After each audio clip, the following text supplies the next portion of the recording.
The I gentleman, respect the chair's authority, but the chair... Mr. Holman. You work for me. I'm a taxpayer. I'm a taxpayer. You work for me.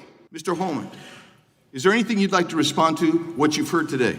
Yeah, I'd like to respond to Acting Chairman J. Paul and your comment about the Trump administration moving money around for more detention beds. I'd like to remind you, under the Obama administration, we did that most of the years he was president. We moved money around. DHS is called reprogramming. We did that under the Obama administration. I don't remember any hearings on that. And also, I'd like to remind you that under the Obama administration, I mean, you're quick to point out that the cages were built under Obama administration. I was there. Family detention, we had 100 family beds under Obama administration. We built 3,000 more. So when there was a surge in FY14 and FY15 on the border, Congress was quick to give all the money we needed to build detention facilities, get transportation contracts. We reprogrammed money out of the majority of the years she was president. That was fine. Under Obama administration, FY12, we removed 409,000 people, half of what was removed last year. There was no hearings on that.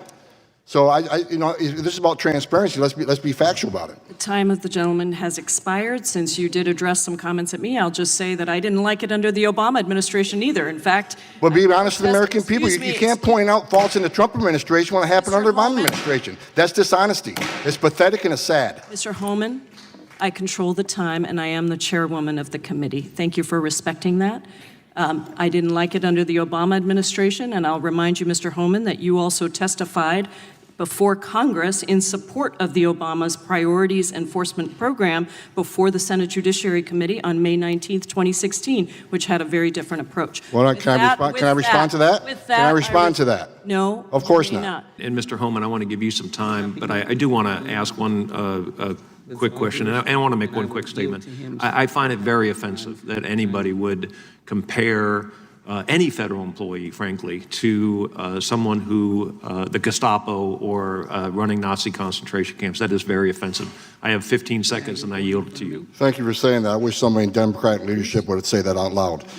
Look, you want to know why there's 50,000 people in detention? You want to know why we have 1 million illegal entries in the United States? You want to know why we have these issues? Because you have failed to secure the border. You have failed to work with this president to close the 3 loopholes we've asked for 2 years to close. So if you want to know why this issue exists, you need to look in the mirror. You have failed American people for not securing the border and closing loopholes. Mr. Holman, please respect the chair and the authority of the chair. The time of the gentleman has expired. I've asked you politely to let me go beyond my time, and you let other people go beyond their time, but not to Tom Holman. He don't get to go beyond his time. Mr. Holman, we have approved an agreement between the Republicans and the Democrats with the ranking member. We increased the time of one witness, one member of Congress who was interrupted by a protest. That is done with the approval of the ranking member. Please respect the chair's authority. I respect the chair's authority, but the chair... Mr. Holman! You work for me. I'm a taxpayer.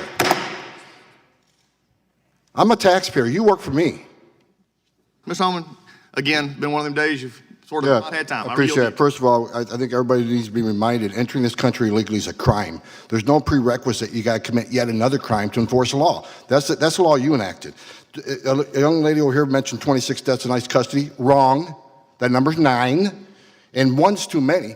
But out of the majority of those 9 deaths, which is the lowest of any federal and state facility, most of them died within days of detention. It wasn't ICE's fault. They came in ICE's custody in bad condition. So, and the year before that, majority more heart attacks. I don't know how heart attacks happen across this country every day. I don't know how you prevent that. So 9, not 26. And finally, I'll say this, sir. Your comment about me wanting to assault a lawmaker. Let me explain myself to that. Probably not the right thing to say, but I was angry. Let me tell you why you're angry, because you or no one else in this room has seen what I've seen in my 34 years. You didn't stand in the back of a tractor trailer shouting about 19 dead aliens that suffocated to death because the smuggler didn't care, including a 5-year-old boy. What do you think his last 30 minutes were like? I was there. I seen it, I smelled it, I saw it, and I had a 5-year-old boy at the time, and it changed me for the rest of my life. I've seen people who couldn't pay their smuggling fees got stabbed in the face 22 times. 31% of women are being raped crossing this border. Children are dying. Cartels are getting rich. Why am I angry? Because you haven't done anything to fix it. Nothing.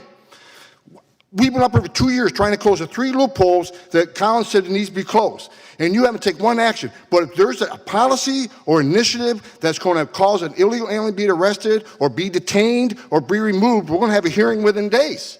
within days. But I'm still waiting on hearing on sanctuary cities because these people's lives have been changed forever. Where's the hearing on sanctuary cities? Where's the hearings? Where's the hearing on the asylum abuse? Where's the hearing on the TV PRA so we treat children from Central America better? That's why I'm angry, sir. I know it's not paying attention, but that's why I'm angry, because you have not seen what I've seen, and it affected me in my life. I spent my career trying to save lives. And when I see what's going on the southern border right now, and you're ignoring it for political reasons, why not have a hearing on that? Why not fix the problem and close the loopholes? Why not there's no downside on securing our border. There's no downside on illegal immigration being decreased. There's no downside on less drugs come to this country. Opioids, I see opioids kill every man, woman, child 3 times. There's no downside in taking money out of cartels' hands.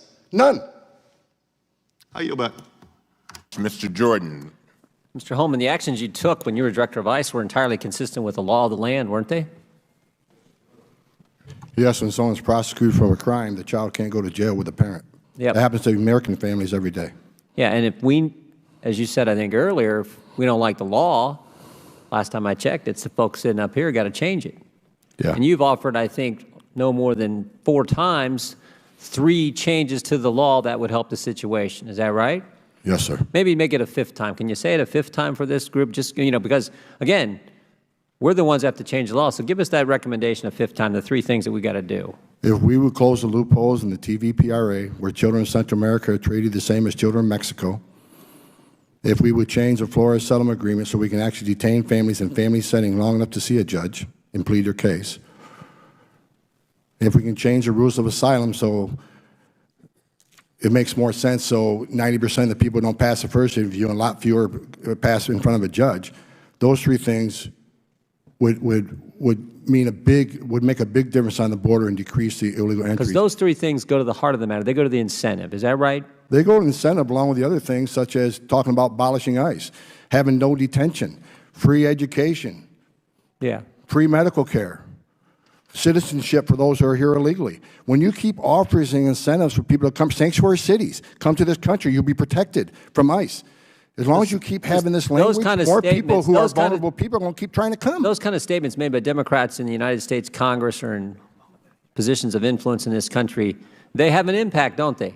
They have a significant impact. When a member of Congress says abolish ICE, when another member of Congress says abolish DHS, when the Speaker of the House says walls are immoral, when the person who gave the State of the Union response to the President's State of the Union says she's okay with non-citizens voting, that all has an impact, doesn't it? Just like the laws that you're sworn to uphold and impact and do when you're the director of ICE. It has a significant impact, and if this would have been fixed years ago, we probably wouldn't have seen zero tolerance. We wouldn't see the conditions on the border But today. because the laws haven't been changed, because of the statements that have been made, there was a crisis. There is a crisis on the border. And that just didn't happen yesterday. No. Right? You think about this. There was a crisis. The administration asks for help. Democrats say it's contrived, it's manufactured, it's fake, it's not real. Then when the crisis, the real crisis, gets actually worse, the Democrats blame the administration for the very crisis they helped create by the things they said and the fact it won't change the law. But somehow it's your problem. Somehow it's the president's problem. And we have Ms. Costello, who went down there, her team went down there and looked this all over as the inspector general, said there's some concerns that she has, and the cause of the concerns they're trying to ascertain. Now, she also said agents are doing, I think your statement was, agents are doing their level best. Is that right, Ms. Costello? That's the experience of our inspectors. So the visits. inspector general goes down there with your team, and you conclude the agents, the people that Mr. Holman used to represent, are doing their darn best they can do, but they're overwhelmed. And then you also said in your statement, in your answers a few minutes ago, you're trying to ascertain the cause. Well, that's pretty simple to figure out the cause. It's the numbers. In October, 60,000 apprehensions and inadmissibles on the border, October of last year. You know what it was in May of this year? 144,000. We know the cause. They're all coming.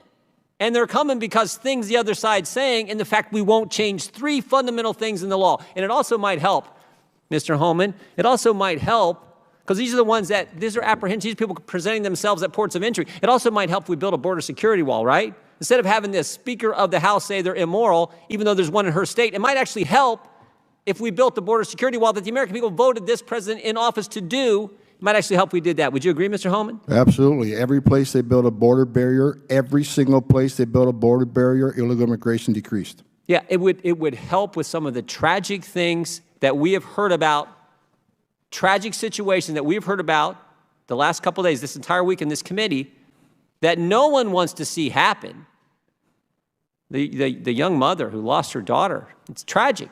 No one wants those, but if we did the things you're talking about, we could help avoid some of those kind of incidents from happening in the future. Is that right, Mr. Holman? Yeah, if I can respond And to you're that. you're the guy who has lived it, breathed it, felt it, managed it. You know more than, you have more expertise in this area than anyone in this room. Is that right? I believe so, but let me I know respond. so. Let me respond to the one child that died. It's tragic, tragic. Sure is. But you know, as long as we're showing a lot of pictures, if I can have just 30 seconds. Here's a picture. Her name is Serenity. She was 9 months old, 9 months, raped and murdered by an illegal alien because of open borders policy.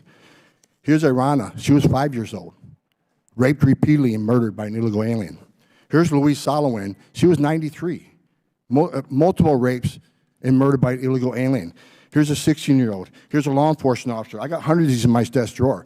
So I've seen tears for people today, and I understand that. It's tragic when anybody dies. But let's not forget the angel moms and dads who I've all met and got to know. Their children died, and they're separated forever.